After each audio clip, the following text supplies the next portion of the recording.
That's fair, but I was going to ask what it's like working with Gary Vee on a daily basis. Now, I understand it's not every single day because he's in and out of the office all the time, but what is it like working with him all the time? In a word, exciting.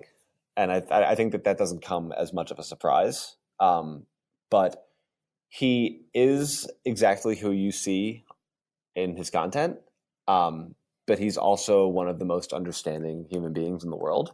Um, if you screw something up and you own up to it, it's not. And obviously, this is a degree to how big of a screw up it is. But if you mess something up and it's obviously a very scary thing. But if you just own up to it and kind of explain what happened, he's very empathetic and very understanding. And mistakes happen when you're putting out, all the content that you're putting out in a day. I've learned, I think, more than I've ever learned. I've learned more in the last 2 years being here than I've learned in my entire life. And I've learned not only technical skills, but also people skills and life skills, and making sure that I'm thinking of things in another person's point of view, just because of being so close to his content and being so close to him and hearing kind of what his message is and his really message of positivity and empathy. It's been amazing, honestly. Is there any other key learnings that kind of just jump to your mind that you've taken away over your 2 years at Vayner? Speed matters. Being fast and not letting something just sort of dwell around and producing content at scale, not necessarily at complete precision. I'm trying to think, I'm trying to put it into a more eloquent way, but just being nice to people really pays off, and putting yourself out there pays off. And anything that I was asked to do, pretty much anything that I was asked to do within the agency that was audio related, I would just, it didn't necessarily have to be on Team Gary. It could be somewhere within VaynerMedia.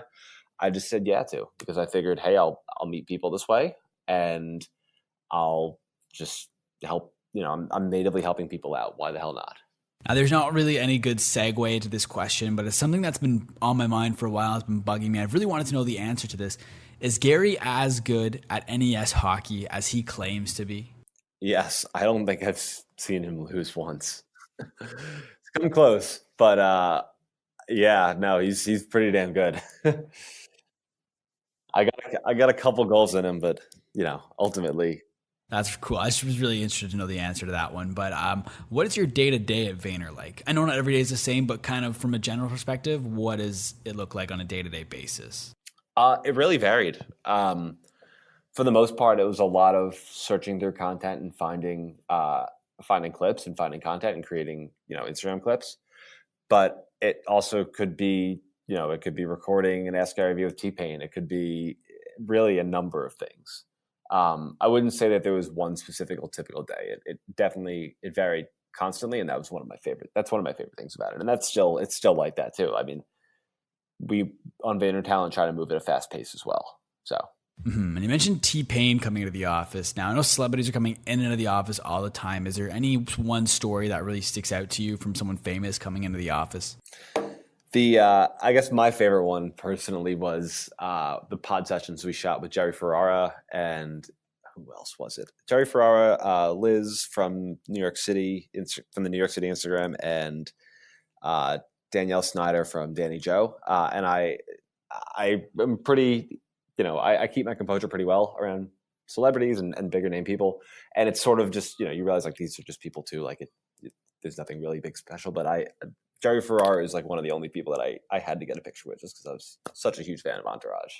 And speaking of celebrities, I feel like people on Team GaryVee and just Vayner as a whole kind of gain a level of fame and notoriety just for working at Vayner. So from your perspective, have you gained any some level of fame just from working there? Definitely picked up some Instagram followers. I think that it's also very dependent on how much you want to put yourself out there. And how much content you're producing. I've definitely slowed down a little bit, and I've focused more on posting things that I just want to post, and really not thinking about hey, will this get me followers? Which, self-admittedly, I've definitely done before. And being close to the sun, you definitely do gain some traction. And before I started working here, I had, I think, maybe 200 followers, and it pretty rapidly shot up to over 1,000. I went, oh my God, this is crazy. This is really cool. But at the same time, like I don't have a huge interest in building my Instagram just for followers or just for fame. I want to post what I want to post, and it's something that I've definitely realized recently. Yeah, I mean, being close to the sun wears off a little bit for sure. Yeah, that makes sense. And I've already talked to you about what it was like working specifically for Gary, but now let's talk about Team GaryVee. That's just a group of highly motivated, skilled people. And I was wondering what it was like going into work every day, knowing that you're working with that specific group of people.